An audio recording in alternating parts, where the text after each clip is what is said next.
Le 14 septembre 1932, il y eut un fort tremblement de terre à Latos. Nous étions aux matines de l'exaltation de la Sainte Croix. Je me trouvais au cœur près de l'endroit où l'on entend les confessions. Le supérieur du monastère était auprès de moi. Dans la nef des confessions, les pierres tombaient. Le grand édifice du monastère était secoué, chandeliers et lampes vacillaient. Le plâtre des murs tombait. Enfin, la grosse cloche de la tour sonnait violemment. Tout d'abord, je fus saisi de peur, puis je me calmai soudain en disant « Dieu veut que nous fassions pénitence ». Nous regardions les moines qui se trouvaient alors dans l'église ou le chœur. Il y en eut qui furent pris d'épouvante. 6 environ sortirent de l'église, les autres restèrent à leur poste. La liturgie se déroulait régulièrement aussi tranquillement que si rien ne s'était produit, et je pensais qu'elle est donc puissante. La grâce du Saint-Esprit dans les âmes des moines, puisqu'ils sont capables de rester calmes sous un tremblement de terre si violent. L'âme est comme ravie par l'amour de Dieu. Elle demeure dans le silence, elle ne voudrait pas parler. Elle regarde le monde comme absente et sans désir. Les hommes ne savent pas qu'elle voit le Seigneur aimer. Elle a laissé oublier le monde, n'y trouvant plus aucune douceur. Ainsi comblée d'amour est l'âme qui a goûté la douceur du Saint-Esprit. Ô Seigneur, donne cet amour à nous tous, donne-le au monde entier. Esprit Saint, descend dans nos âmes afin que nous glorifions le Créateur à pleine voix, le Père, le Fils et le Saint-Esprit. Amen, Amen, Alléluia. Elle est douce, la grâce de l'Esprit Saint, et infinie la bonté du Seigneur.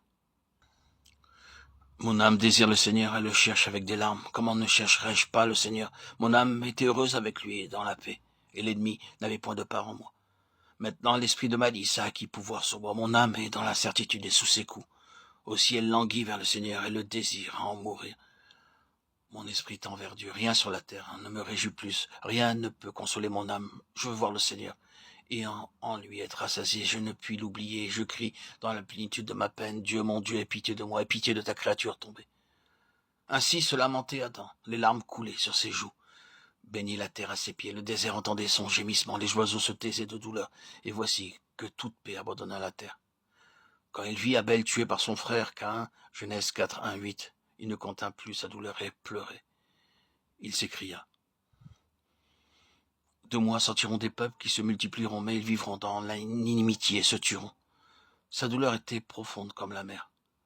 Peut le comprendre celui-là seul qui a connu le Seigneur et sait combien il nous aime. Moi aussi j'ai perdu la grâce et je crie comme Adam.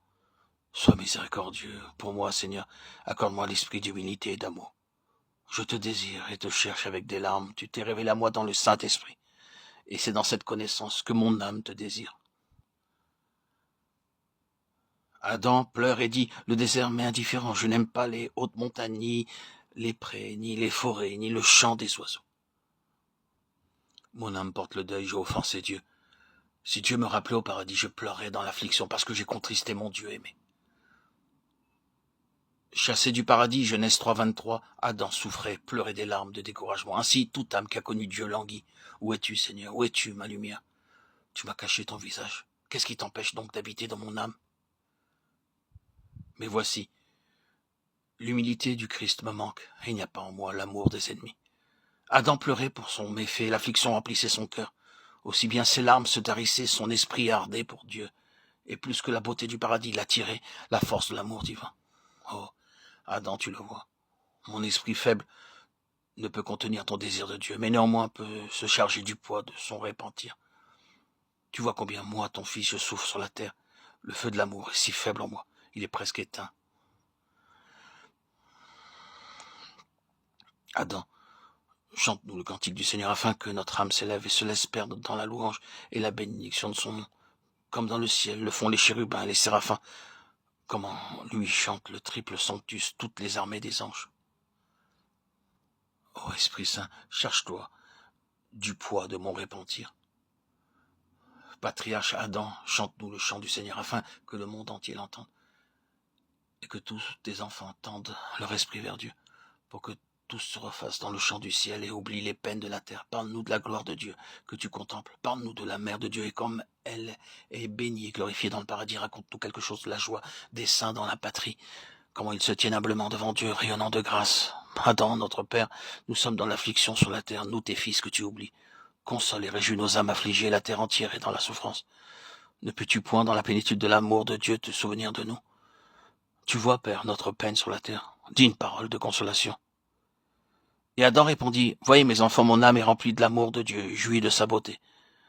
Celui qui se tient devant le visage de Dieu ne peut plus se souvenir de la terre. Je vois la mère de Dieu dans sa splendeur. Je vois les saints, apôtres et prophètes. Tous ressemblent à notre Seigneur Jésus-Christ, le Fils de Dieu. Je chemine dans les jardins du paradis parce que Dieu est avec moi. Pourquoi m'appelez-vous? Le Seigneur vous aime.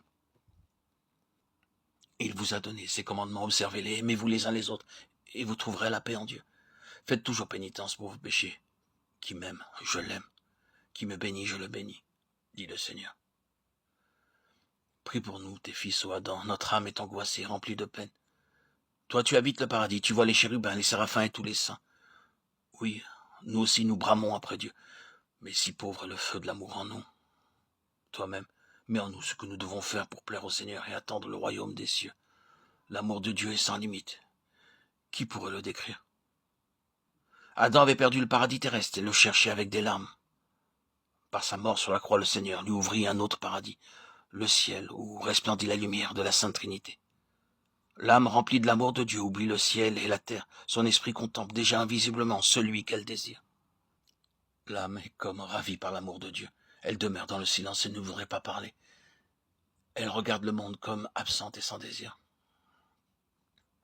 Les hommes ne savent pas qu'elle voit le Seigneur aimer. Elle a laissé oublier le monde, n'y trouvant plus aucune douceur. Ainsi comblée d'amour est l'âme, qui a goûté la douceur du Saint-Esprit. Ô Seigneur, donne cet amour à nous tous. Donne-le au monde entier. Esprit Saint, descends dans nos âmes afin que nous glorifions le Créateur à pleine voix, le Père, le Fils et le Saint-Esprit. Amen, Amen, Alléluia.